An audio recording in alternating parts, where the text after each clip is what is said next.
I can act as tough as I want, but you know, the part where I appreciate you opened up about breaking down, I've had the same problem happen to me. Like I've had multiple times where I just don't know where to turn, and because I'm so used to being on my own, dealing with things on my own, that I do sometimes I have just broken down, but I will use that energy. It's weird, but certain old documentaries and conspiracy theories and certain podcasts, they'll just start talking to me and things will start resonating to me, and I just deal with it that way, and then I'll just go off on a tangent and fucking who knows what I'll be doing.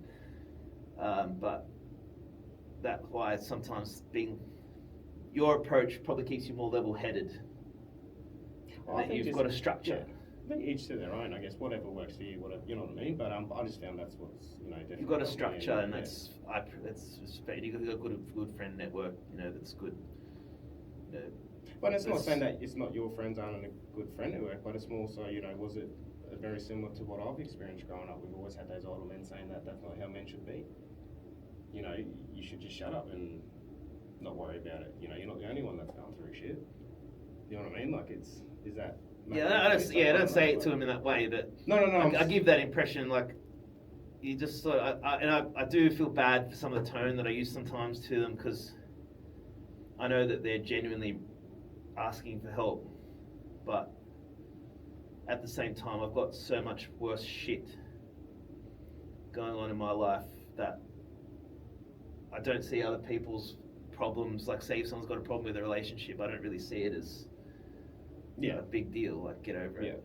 Like, I always think to myself, I feel bad. There's one particular friend who calls me up about it sometimes. He's going through a lot of troubles, and I'm like, bro, your family's loaded. You've got a house.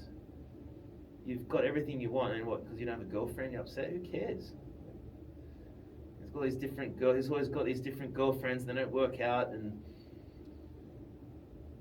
I said something really sort of bad to him once, where I said, if you've gone on so many dates and none of them have worked, maybe there's something wrong with you.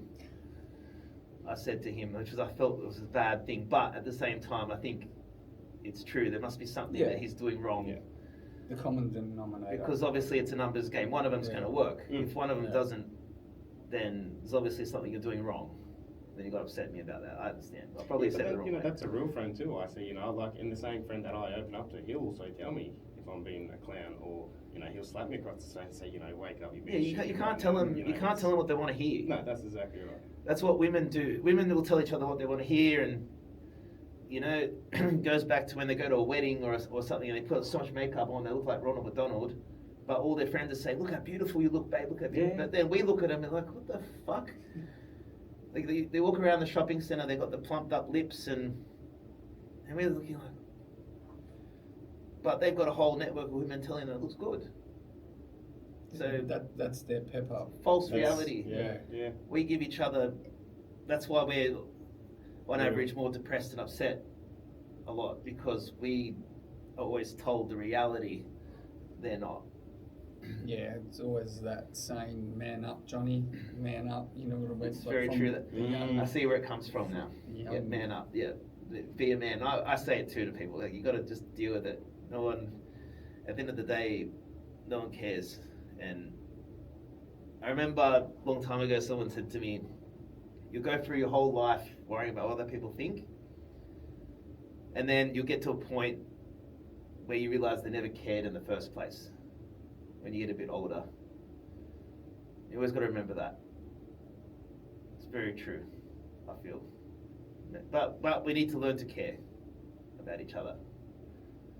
Well, definitely, especially the ones that are close to us. You know what I mean? Like, I think so. It's a very sad place to be. It's a very lonely place to be, but it is what it is. How I feel. Are you an only child, or no? How many siblings? Just a sister, just one. Sister. Yeah. But there's no. I can't tell you there was any. Wasn't. Childhood was okay, I guess. She was the favourite, the little girl, but my dad was never. I was never really close to my dad until later, but he was tough on me and strict on me and stuff. But I never have anything against him. I don't really have any. Mine was pretty much the same. Like my dad was always working. He couldn't speak English properly as well, so that was our language Yeah. barrier. And then 4 sisters, so we had to fight for the bathroom. Oh yeah, true. They spend 20 minutes 3 having boys and 4 girls. So 20 minutes having a shower and or whatever they do. I do that, to be honest. But yeah, they spend twice as long as you do in there, and you probably have the 1 bathroom or 2 bathrooms. And back in the early days, you'd have the 1. Yeah. But Banging on the door. 2 minutes left. and this, we sort of having girls around sort of just gives you an understanding of how different we are, and how different they get treated. Like say, the difference between how a girl gets treated by the father and the son, completely different. it was Quite one funny. of my sisters. She went to uni. He paid for her to go to uni. Gave her a car to go, but everyone could use it. When I'd say, "Can I use the car?" No, you can't use it. I'm going, well, So it's her why? car, but they Cause said said that just to justify it. Yeah, and then Yeah. I left when I finished school. I took a year off. So my dad had a pizza shop, and he was doing the markets as well. And he said, "You want money? Come and work with me," and this and that. And I said, "I want to do this photography course." I was really into photography back then, but it was 10,000, I think, for a semester. I can't remember because you have to do the black and white and then the colour. Yeah. And he goes, "Oh, you took a year off, so you can, I'm not paying for it because I took a year off." Fucking hell. I was yeah. And then when I told him I was going to be a bricklayer, he goes, "Nah, you're not gonna finish that. You'll be a bum pretty much." So that was my motivational drive to finish it, but not to shove it in his face, but to show him, like when I start something, I'll finish it, more or less. Yeah. Yeah. Yeah. It was a personal thing after that when he said, Yep. "Oh, you're not going to finish it," But It brings up a good point. Like I didn't think of it at the time, but yeah, I had that kind of feeling with my dad as well, because he was always my dad's like always been medical focused and always believed in university and stuff like that. And when I didn't do that, it's like, all right, fuck, you're out the door then. Didn't care. Similar thing to you. And Yeah. it took me years to prove that I could do it without university, and now he's realised that, oh shit, yeah, you're right, because now university is useless. And my sister went and did the whole part that he wanted her to do to follow in his footsteps and shit, and she dropped out of it as well. She didn't want that life. That old school mentality doesn't work anymore. No, but if you look at the way generations now from when we grew up, how you had to make money, and to today on how people can go online, set up Etsy or Shopify store or some product or affiliate links, whatever it is, they can make money. Faceless Facebook. It's or never been YouTube. easier or harder at the same time. So Yeah, but yes, you're right. You can make good money. Yep. Than having a trade or something. Oh, yeah, else. absolutely you can. If it works out the way it. That's why you build a brand, and then like the affiliate link, obviously, that's great if you've got a good brand. That's where a lot of women do really well on social media, and they don't realize how lucky they are, how much talent they've got.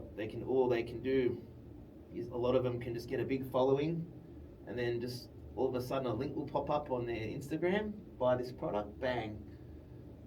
Affiliate. That works. Yeah. You know, Same with the if you've got- faceless YouTube channels as well. Yeah. They're blowing up. Yeah. The And then sport. what's that other one? Gary Vee pumps. Oh yeah, he's good. Yeah, what's that? Gary Vee, yeah. The online. What's that store where they sell online? Which one? Is it TikTok Shop? I think it's Yeah. TikTok Shop. Yep. Yeah. Oh yeah, you can And they're turning over big dollars in one day, being on What are they selling? products and other people's products too. Because I've learned, especially online, the female market is the best market. If you can appeal to women, you're set. Well, what are we going to do? Put on makeup and Yeah, and it's just interesting outfits? because they're the ones that make a day out of shopping. They'll go to the shops to buy one thing and Yeah, they'll walk yeah. out with 20. We just walk in, say I want to go to JB Hi-Fi to get something. I walk, get the cuppa, go to JB Hi-Fi, get it, go back out. Straight back.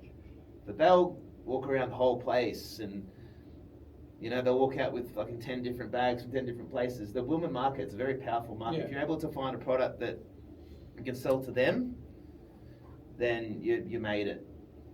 Like, So is a kids market line as well. kids too, because Yeah. kids become a arm of the woman, and that's an accessory too. So the kids got the latest stuff, so they can show it. And that goes into the baby market as well. Got the coolest pram. Spend 2-3 grand on a pram so I can Who look does sick. that? That's People crazy. do it. People do it, bro. That's Yeah. crazy. People do it. They got to have the latest pram. There's this particular one, something that they'll get, and they don't get it because of the function of the pram. They just get it so they can show other Yeah. mothers how Yeah. much I've spent. I don't know if your wife has done that. I don't know.